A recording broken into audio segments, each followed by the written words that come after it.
Members of the audience? Well, there being none, we'll move to item 2. This evening we are going to be hearing from our Senator, Julian Cyr. He's up at the table right now. He's going to give us a legislative update, and the floor is yours, Julian. Thank you, Chairman Murphy. It's nice to be here with all of you in Wellfleet this evening. I've made it a real point to make sure that in my first year in office that I'm going to, before all the towns, I represent 20 towns across Cape Cod, Martha's Vineyard, and Nantucket, including Gosnold, which is the smallest town in the Commonwealth. We like to think we're small here on the Outer Cape, but they've got maybe about 30-something year-round folks. But it made it a point to be going to all the boards of selectmen and the town council in Barnstable. And actually, Wellfleet's the last stop on the tour. So January 4th was 1 year in office, and so we're sneaking you folks in on January 9th. But I think it's really important that I make sure that I'm accessible, my staff as well. So many of the challenges that the town faces and things that you'd like to do, for better or worse, flows through Beacon Hill. And many of the things that we do and legislation we enact ends up coming down here to the local level to be implemented by the town, by your town manager, by their staff. I have an appreciation for this, having spent 6 years at the Department of Public Health, which does most of the or not most, but a sizable portion of health regulations in the state are implemented by you folks. So just wanting to go around and give an update on a few matters in the legislature, and then just really take your questions and provide some feedback. Leslie Sandberg's here with me tonight. She's my district director, fellow Outer Cape person in this first year in office. I have a great team of 5 folks who work for me in our office, all our Cape Codders who are either born and raised here, grew up here, or live here now. So Leslie or any in my office. If we don't have an answer for you tonight, we'll follow up. Home rule petitions. Most communities I represent send home rule petitions to Beacon Hill. Wellfleet, we have one. It's a perennial home rule petition. This is House Bill 2641, an act relative to the application of a local room occupancy tax. This is currently on hold in the Revenue Committee, and that's on hold for a good reason. There has been a long-standing push at looking at expansion of room occupancy to apply to Airbnbs, VRBOs, short-term rentals.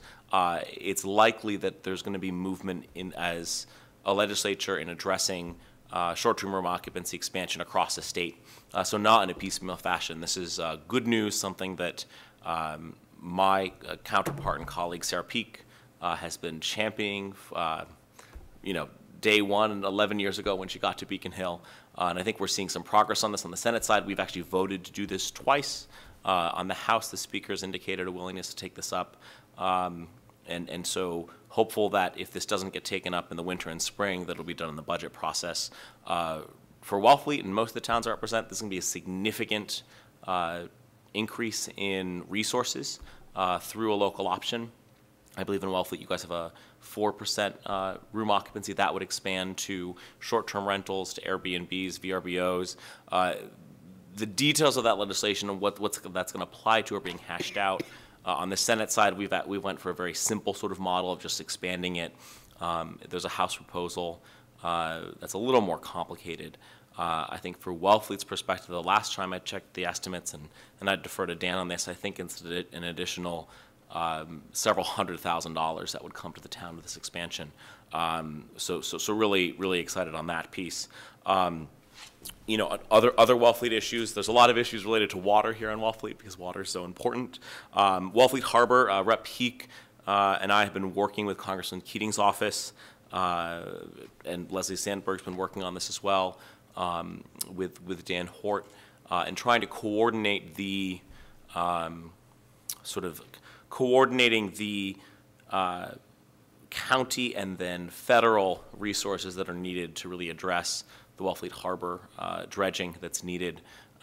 We've been participating in these meetings. I think things are progressing at the moment, and really have been working. Sarah Peak's been the lead pusher on this, but that's something that we're hoping that we can get done for the town. On the Herring River project, which is a critical issue, we've met with stakeholders and residents on this issue.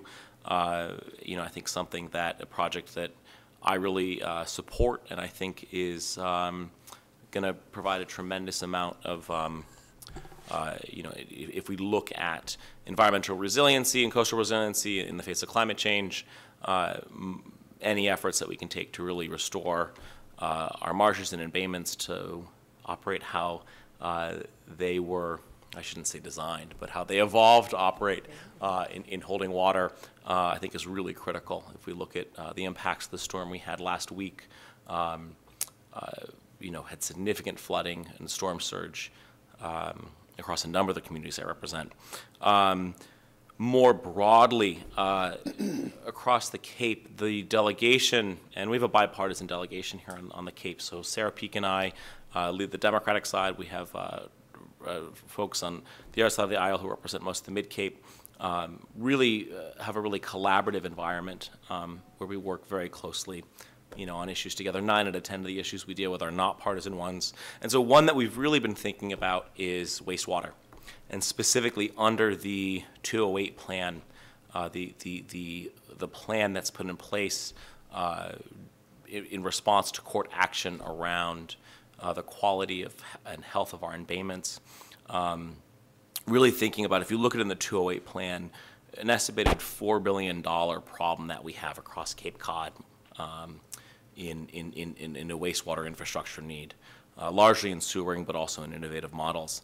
And under the 208 plan, of that $4 billion, the state is responsible for $1 billion of that, a quarter of the cost.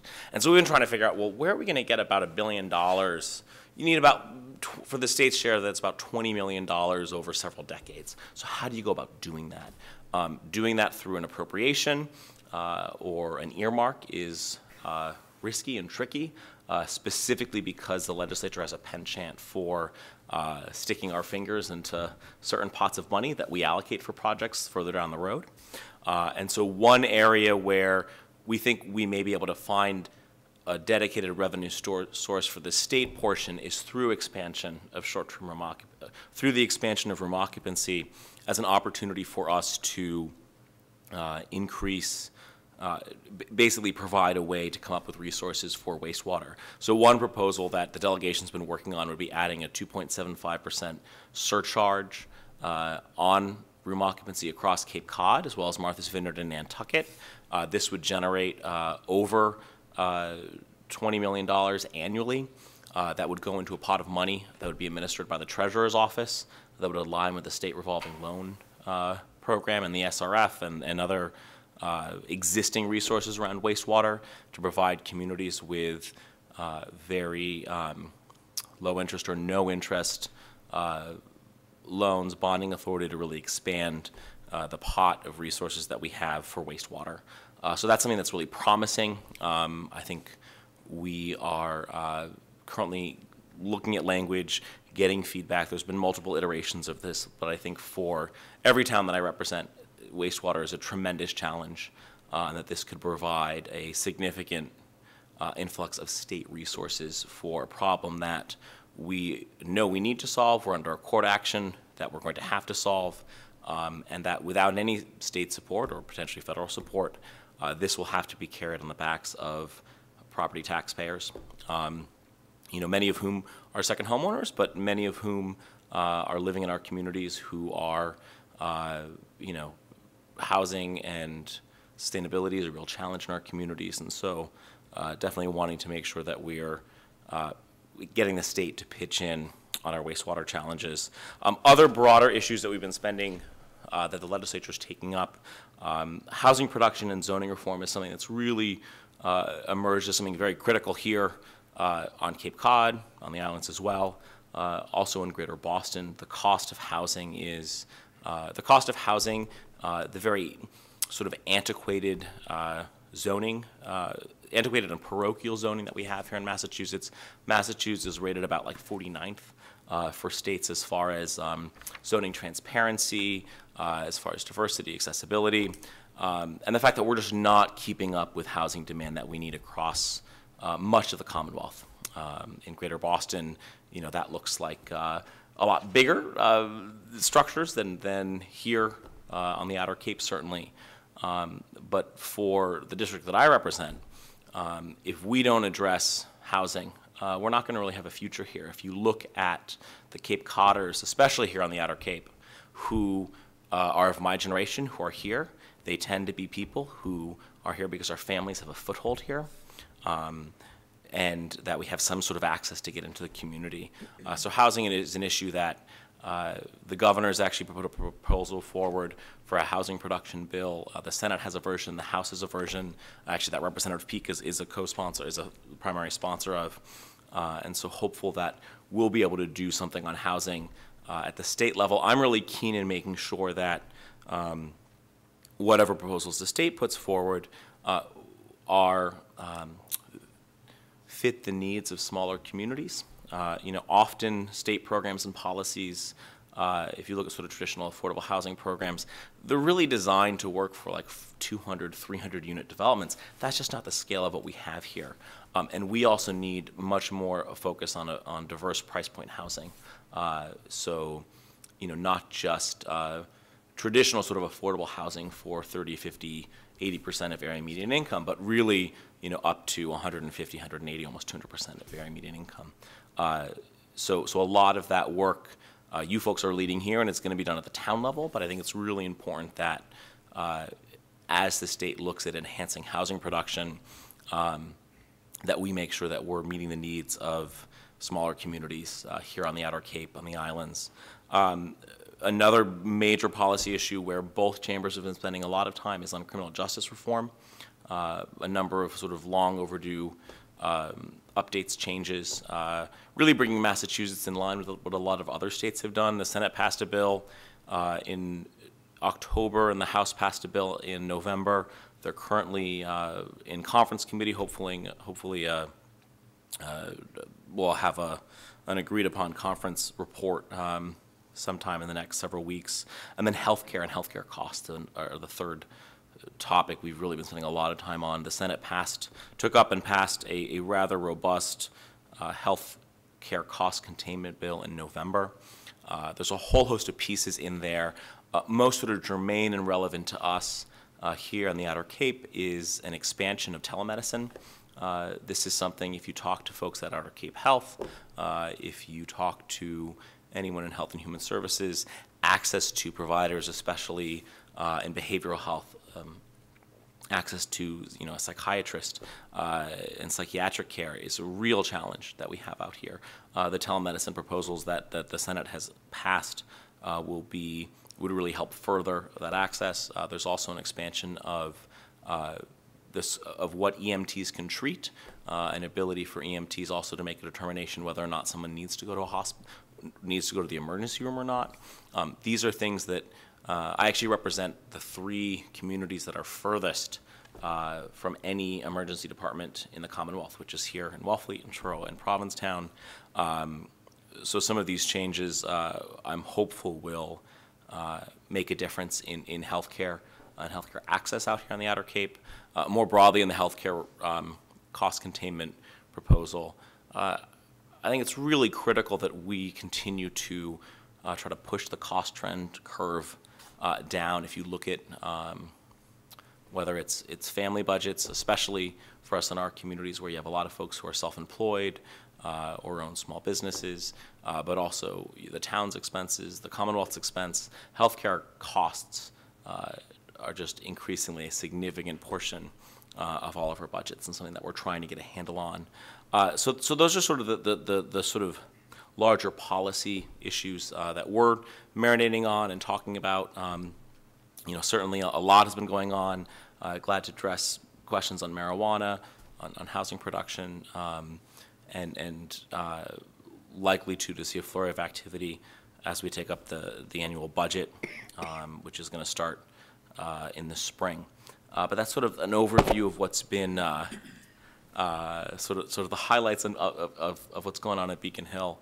But glad to elaborate on any of that or answer any questions that you may have. And if there's specific areas you'd like us to focus on, glad to take some notes and to do that as well. Questions from the board? Well, as I asked you earlier, I didn't hear the whole story, but what is the update on the recreational and I don't know if it's medical marijuana too, but I know that the federal government is challenging other states that have it, so not Yep. other states. So we moved pretty quickly. The voters spoke very clearly on wanting recreational marijuana in the Commonwealth. The legislature, in the first 6 months of the session, passed a series of a comprehensive law combining medical marijuana with recreational marijuana, establishing a cannabis control commission. I was very proud to have pioneered a proposal to establish craft cultivation and a smaller scale of cultivation and a real ability for local craft product. I've been really concerned. I worked on the medical marijuana issue when I was in public health, and I've been broadly concerned about this becoming a very sort of corporate-driven industry. Wanted to make sure that we really had local folks and communities that wanted to be able to participate in this industry, and entrepreneurs could actually develop some of the model on how we do this, actually kind of similar to how shellfish grants are distributed in part, and how, especially early in the shellfish industry and aquaculture, how cooperatives were really used to build business. So the legislature passed this law in early summer. The Cannabis Control Commission has been formed very quickly. They've released draft regulations at the end of December. There's a public comment period that wraps up in early February. As far as timeline of rollout, the biggest hurdle the Cannabis Control Commission is going to have, is they're establishing a whole regulatory scheme and structure. So it's akin to structures that you have for food manufacturing, inspection, or environmental. So it's actually, I think the heaviest lift is coming where you got to build that organization, right? And how do you, July 1st is sort of the date that this all sort of starts. I think that I'm not sure if everything will be ready by July 1st, but they're working pretty darn hard to get there. Specific to sort of the latest news out of this week, there is a new U.S. attorney that answered questions in the context of a revised memo from the Justice Department at the federal level, basically turning away from what was the Obama administration's policy of light enforcement or very little enforcement of federal laws as it relates to states who had both medical and recreational marijuana and/or recreational marijuana. The Trump administration is taking a much more hardline approach. The U.S. District Attorney for Massachusetts was asked about this earlier in the week and said that he would be enforcing federal law. We're unsure what that means. The last I spoke with folks in the Cannabis Control Commission, and I think there's an understanding that we're planning to proceed as the will of the voters here in Massachusetts. The governor actually issued a statement encouraging the federal attorneys to, in looking at drug issues, they should really, and I agree with the governor on this, they should be focusing on fentanyl trafficking and synthetics related to heroin and not marijuana. So unclear. I think that from a resource perspective, I don't know how, I don't want to sort of have conjecture. I think what is important is that under Massachusetts law, communities like Wellfleet and folks who live in communities like the Outer Cape are going to be able to participate in the recreational marijuana industry. And certainly I would advise them to consult a lawyer, but I think that's something that under Massachusetts law and under the Cannabis Control Commission, that's going to continue to be implemented. We have a more nascent industry here in Massachusetts, of course, but other states, I think there's over 30 states that have some level of recreational or medical marijuana program in some sort. Unclear, but I think from the perspective of Beacon Hill, there's a real desire to continue to implement the will of the voters, and the voters spoke very clearly on this. Thank you. You're welcome. Go ahead, Kathleen. You spoke about the harbor dredging. While this isn't a question, I want to impart to you that the health of our harbor is integral to a $5.5 million shellfish industry in Wellfleet. And we really need to secure those funds. The need now is dire. My second comment goes to the Herring River restoration. We all saw with this past storm, sea level rise. There's no debating this anymore. But we've got a group of residents here in Wellfleet that are very vocal and very against this project. Having said that, they canvassed Wellfleet and Truro over the summer months and did a lot of damage to the integrity of this project. I would like to see Beacon Hill and our representatives make some sort of declaration of your support for this project so that we can build a firewall against what I perceive to be fake news when it comes to the Herring River Restoration Project. Just a suggestion, it would help us greatly. Glad to take the suggestion. I know I've signed several letters of support of the project, have communicated that. I think I've been in the press in support of that. I believe Representative Peake has as well. Yeah. I think the example I like to think back to is when historically in our communities where there was a very unpopular proposal as it related to land conservation and the environment, and that was the Cape Cod National Seashore. The Cape Cod National Seashore was resoundingly unpopular when it was proposed in the 60s and remained unpopular for several years thereafter.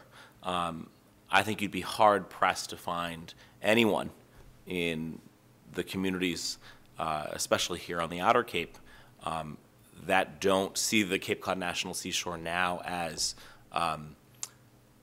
integral to what this place is, why we live here, our sense of community, a heritage, and so, in the Herring River example, and I appreciate the concerns that some folks have raised, but I really harken back to the seashore example. So glad to share those letters, and if we can be a little more vocal. I know Truro too has a stake in this, and have communicated. Was at the Truro Board of Selectmen last month. But I think from the state perspective, this is seen as a project that folks in the Environment Secretariat and who do this work are very excited about. I think it's one of the largest restoration projects. It's pretty tremendous. So glad to assist on that. Continue to assist. Jerry. Yes. I want to go back to housing because you brought that up. You can build all the affordable housing you want, and I'm for it.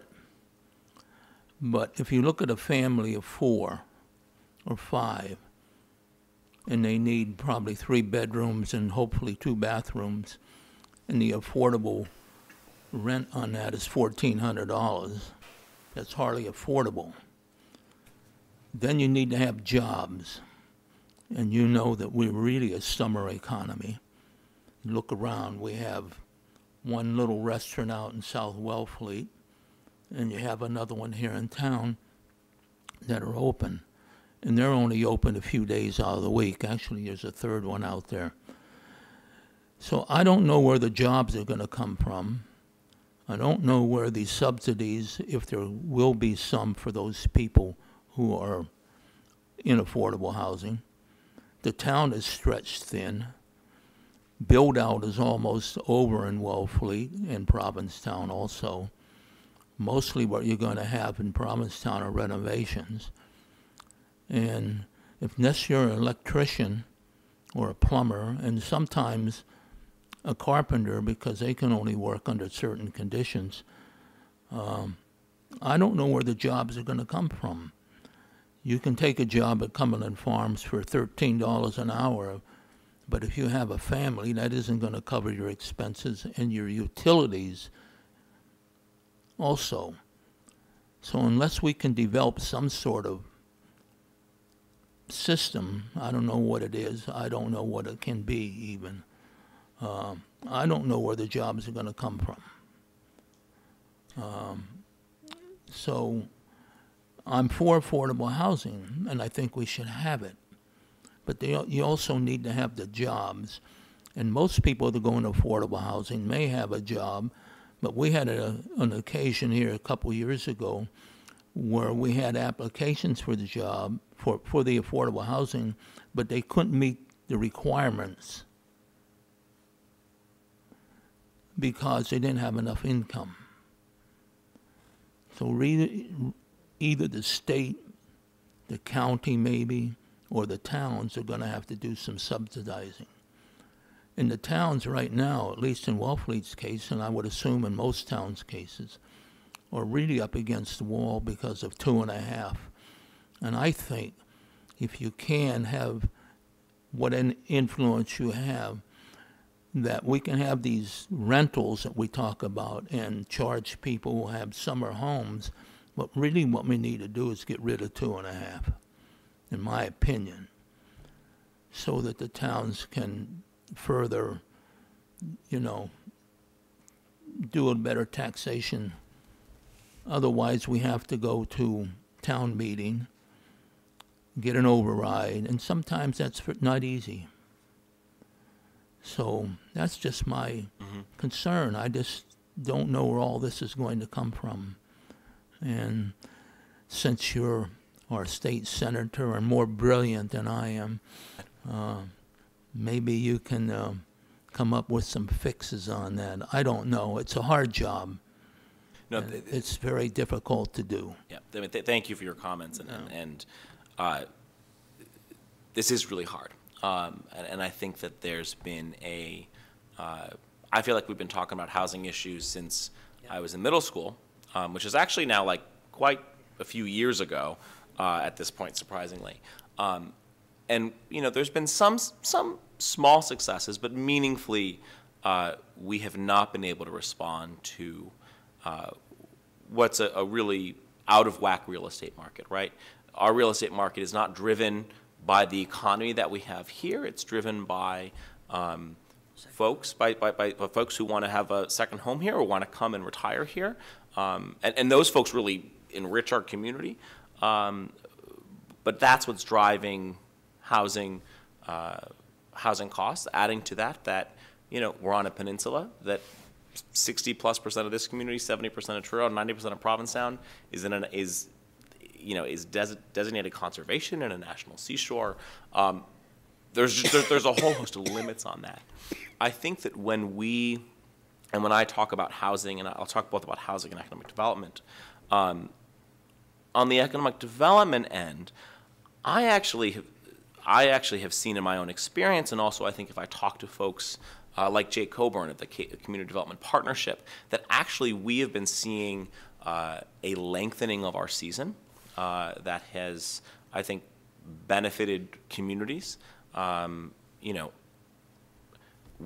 weekends like Halloween or New Year's never used to be a thing when I was coming up. Wellfleet Oyster Fest was not, that was sort of a dead week. Our communities really sort of closed shop, Memorial Day to Labor Day. And my family had a seasonal business, and it was always a conversation in the family. All right, how late do we stay open, right? Do you close in September? Do you go to Columbus Day? Do you stay open for Women's Week? And so the lengthening of the season, I think, has been providing some benefits. If folks can work, I think we're always going to have an idiosyncratic seasonal economy here. But if you can work April through December, that's actually a lot more substantial than May to October. And so I think anything we can do to sort of promote to advance that season, I think clearly aquaculture is something that here in Wellfleet specifically has provided opportunities for people. I think there's opportunities for that, for that industry to actually be more aggressive. I found this really interesting. I always sort of assumed that Wellfleet was the lead producer of shellfish in the Commonwealth, and we were for a very, very long time. That's no longer the case. Duxbury leads the state, and it's followed by Barnstable. So I think anything that we can do to enhance or expand that cultivation of aquaculture. I think the other piece, when you look at economic development and from a jobs perspective, we really have a need, and will continue to have a need for jobs in healthcare and healthcare provision with our aging communities. So that's on the economic development side of things. Broadly, I think that government, especially state government, is not that is sort of the space where we're not the most effective, I think, in economic development. I think organizations like the CDP, I think the private sector, we've got to make sure that those conditions are at play. On housing, in a way, we spent a lot of time talking about capital A affordable housing, and I've been trying to find actually a different word to talk about the housing that we have here and what we need here. In fact, some of the capital A affordable housing that's been built has been unable to be filled, from just the examples you were talking about.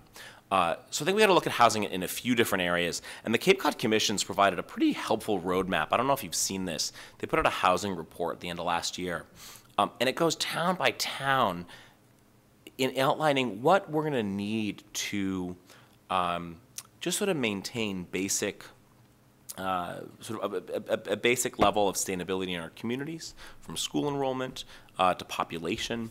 And so it's a really helpful roadmap. And so according to the Cape Cod Commission report, Wellfleet needs an additional 99 year-round units by 2025, so in the next 7 years.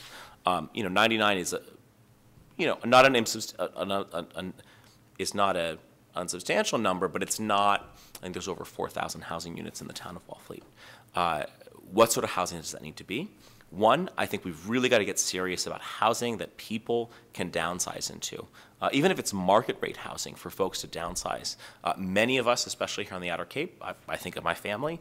My parents, live in this beautiful 1850s Greek Revival house that they put a ton of work into, that requires a lot of work, is not the most conducive environment for folks who are getting a little older. They're in fine shape and will be for a while, God willing. But I actually know of an example. I know of actually folks a couple who were very involved in the Wellfleet community who left because they couldn't find a place to downsize into.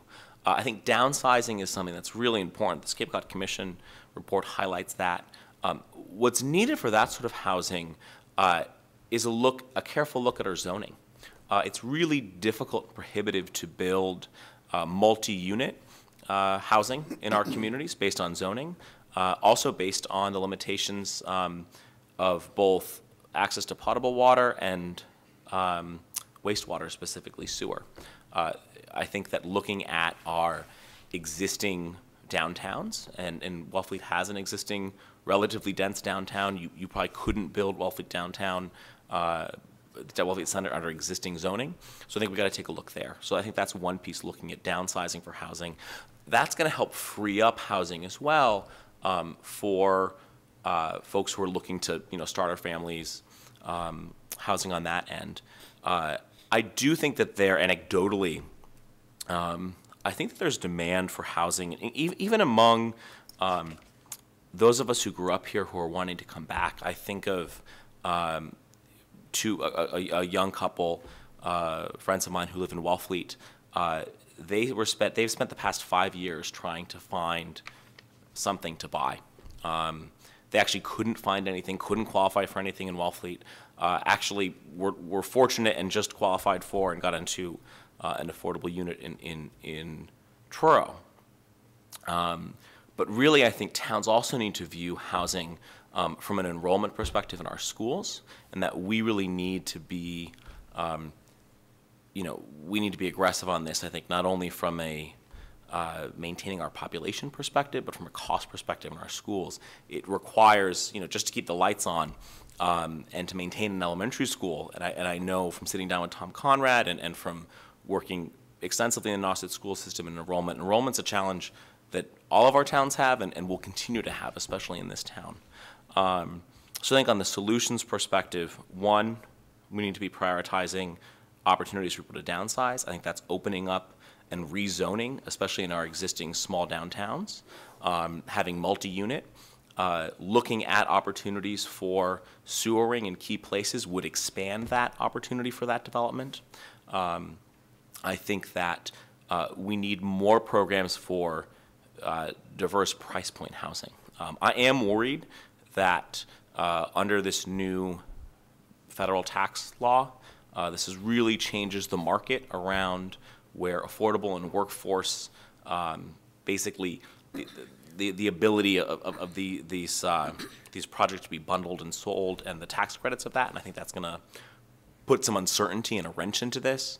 And I think at the state level, we need to be doing a much better job in providing support for workforce housing and looking at housing supports that really sort of go beyond sort of the traditional vision of affordable housing. But those are just sort of some of the thoughts and policies we're trying to advance and to work on. Expansion of accessory dwelling units, I think, is something that could help, but it's a small number. It's a really it's a really tremendous challenge. I do think that there are things our towns can do. And the final thing I'll close on, you mentioned resources, and I think Proposition 2.5 really does. I appreciate the challenges you folks have every year in pulling together a budget that's going to stay within that cap.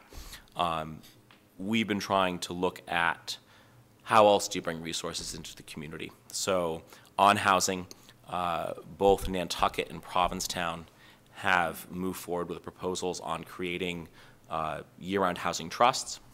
Provincetown actually was able to realize theirs. They've funded it through direct appropriations at town meeting. You may be familiar with this Harbor Hill proposal they've been working on for quite some time. On Nantucket, they have a home rule petition that's been proposed that's making its way through the legislature that would fund, create a housing trust, and that would take a surcharge of sales of $2 million or more in property and take a 1.5% surcharge on that and dedicate that to a housing trust. So those are some of the solutions I think that we more readily could work on that are not as sort of big and heavy and statewide of a lift as looking at 2.5%. That's I only just got here, but that would be a longer term project on looking at 2.5%. I just want to say one word to that, Dennis. Go ahead. Keep it going. I could go on, and you could go on for a while, but just say one thing. People can downsize, but in Wellfleet, downsizing, just a little house on Holbrook Avenue recently sold for almost $500,000. I looked at a condo in Provincetown, 500 and some square feet, almost $600,000. So you can the people that want to downsize, that's fine. Maybe they can sell their house for $700,000, but then who can buy that house? Yeah. So, it's very difficult. That's all I'm saying. I don't want to go on and on about this, but I appreciate whatever you can do and for helping the town. And I'm glad you're our senator. Thank you. I'm glad Sarah Peak, and I'm glad that you work with the Republicans also. I think that's very important. Thank you. You all set? Yeah. I got just a couple quick things. I'd like to go back to where you were talking about the cost of health care. And along with that, you mentioned, I guess, the 3 towns on the Lower Cape, and I guess kind of approaching the golden hour thing and that type of thing. I have thought over the past few years, a lot of it's driven out of my financial awareness of what it costs to send an ambulance from Wellfleet, Truro, or Provincetown to Hyannis in the summer.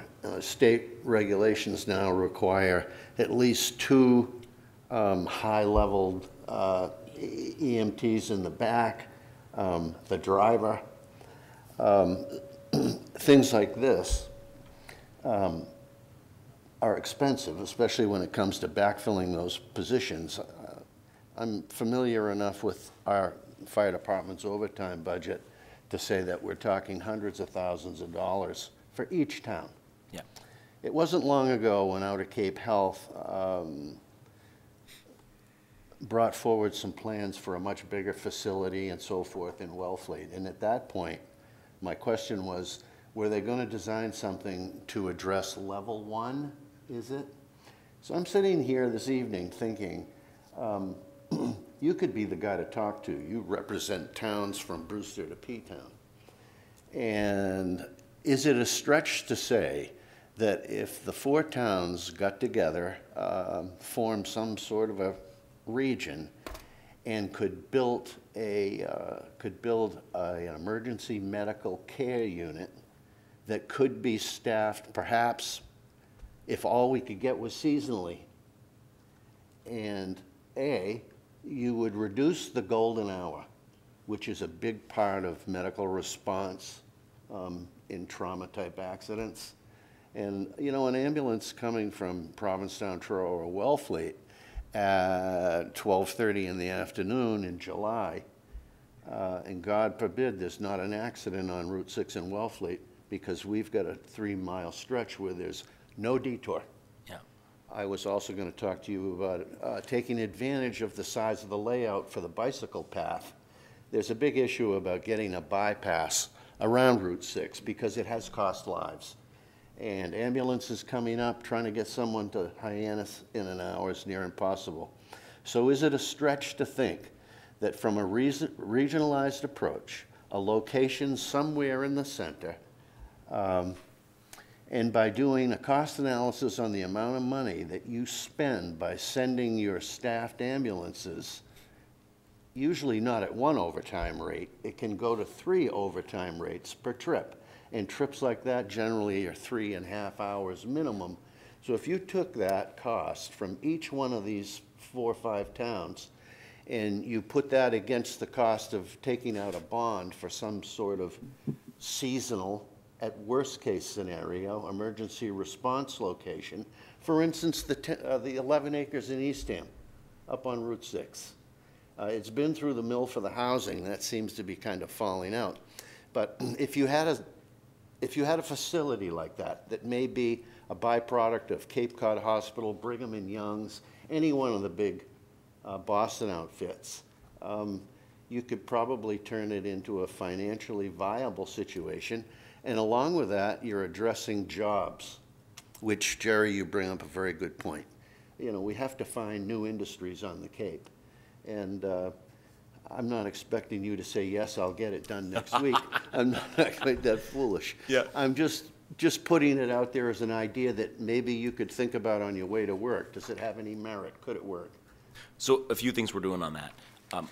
Specific to EMT trips, ambulance trips, I worked with my colleague, Senator Adam Hines, who represents the Berkshires. So he and I and Senator Gove, we sort of form the Hinterlands Caucus. We represent the further flung communities in the Commonwealth, and work to successfully include a measure that actually allows some flexibility for communities like ours in having one only having one certain level of a provider in an ambulance to really sort of help reduce those costs. Also in giving EMTs more flexibility. Instead of just saying, all right, the ambulance is here, we've got to bring you to Cape Cod Hospital. That also is going to, we hope, save, if the House takes this up, and I think this is something I'm optimistic they will, and Sarah Peake and I have talked about, that I think will help. My understanding, I think certainly expansion of urgent care is something I think we can do a much better job of on the Outer Cape and on the Lower Cape, especially in the summer. My understanding, and as someone who's worked in public health and then who now represents, I actually represent one of 2 critical access hospitals in the state. That's in Martha's Vineyard. The other's way far out west and north.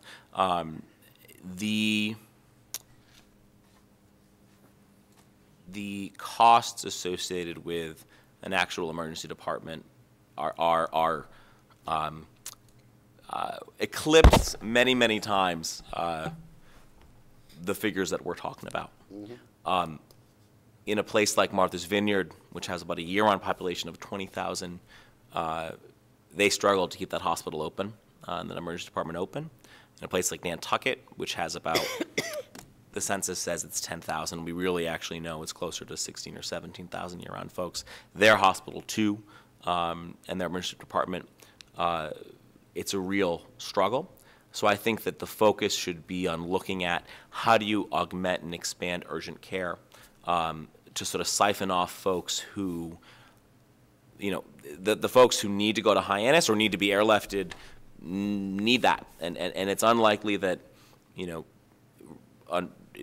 it's part of the fate of our geography that, you know, in these small, tiny year-round communities, it's just going to be hard to get that critical mass to make it work.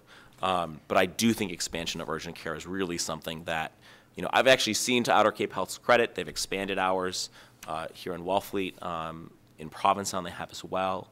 There's a new health center that's being opened in Harwich, I think, that will give actually even a few more options there. But I really think, from my perspective, I think we get more bang for our buck, and it's more realistic, and I think would actually save real dollars and help save lives by further triaging that. As far as the bypass road, I have not. I don't know too much about that proposal. There isn't one. But if we can, looking at you. But if we can assist on that, Yeah. It would probably be a conversation with the seashore, and then like with DCR, who owns that bike path. I think it's worth a conversation. You know, I know this board has talked about, and anyone who's lived here, the traffic challenges in Wellfleet in the summer. I mean, this is something that has changed. I think it's a 90-foot layout. It all came from the old railroad bed. So, you know, I think that's something would be glad to look at. Possibility. You know, certainly I think should be explored. The other piece too that and Dan, your town manager may be looking at this as well, is that Eastham is now going through a process of doing a comprehensive review of basically Route 6 from Governor Prince all the way to the Eastham Wellfleet town line. And that may be just they're really looking at Route 6 and specifically a whole host of unique safety concerns that they've got, especially having a four-lane road opposed to a two-lane road. But I think there may be an opportunity there to just, as Eastham's looking at this, I don't know if Wellfleet would want to look at that as well in some way. It is a challenge for you folks, and I think a part of it too is just based on geography, and that this town has the narrowest point of this very small peninsula, you know, is right here in Wellfleet, in South Wellfleet. But I'm glad to take a look and ask some questions. I'm not sure what the response will be. Thank you. Dennis, I'd like to make a comment on that. Yeah. As you know, all fire departments are now hiring only paramedics. They're not hiring EMTs anymore. So, Cape Cod Community College is talking about ending the paramedic program next year. I don't know if the decision is made. We've written a letter, and other fire chiefs have written a letter requesting that they keep that open, because I understand that in order to become a paramedic and you're living down here, it's quite a distance to go to wherever that class is going to be. So any weight that you might be able to put on 4Cs to keep that paramedic program, so that our kids don't have to go 30 or 40 miles off Cape, and if you're living in Provincetown or Wellfleet or Truro or even Eastham, that's really a burden for them to go to these classes, because it's about a 15-month course, I understand it. So I would hope that you can put in a word for them to keep that program at the 4Cs. Yeah, I think it's very important. Yeah, I have a meeting coming up with the college, and I'll be glad to raise that. One thing I've really been fighting for, and we're able to get some resources on this and are working to expand it further as it relates to emergency response, is the fire training academy that we have here in Barnstable. Currently receives basically no meaningful state support. I was able to get an earmark for about $100,000 for them to do a few specific activities. We actually have a meeting coming up that we've requested with Secretary Bennett, who's the Secretary of Public Safety, in looking at how do we expand training and services that are provided at the Barnstable Fire Training Academy. The alternative actually is going to Stowe, not Vermont, but Stowe, Massachusetts, which is I think closer to Stowe, Vermont than it is to certainly here on the Cape, and that's a really big challenge and concern. So I'll raise that. And as far as my understanding, and we can follow up with this, is that the requirements from the healthcare cost containment perspective, EMTs, paramedics, that's all meant to be kind of under that umbrella. I was using the term rather loosely. Well, any other questions? Audience have any questions? Well, I thank you very much for your appearance. It's been Great. enlightening. Thank you for listening. Thank you so We'll much. expect results shortly. Absolutely, really appreciate your time, and it's a real honor We to represent appreciate Wellfleet. your time. Thank you. Well, you don't have too far to go home. Yeah, no, I'm always glad to participate in evening meetings in Wellfleet or Eastham or Truro, because repeat down the commute is much preferable than being in Mashpee or when we're on Martha's Vineyard. But all of this is all of it's great. So thank you so much. Really appreciate your time. Thank you, Julian. Thank you again, and thank you. Thanks, Leslie. Okay. We are now going to enter into a public hearing. I will note the time.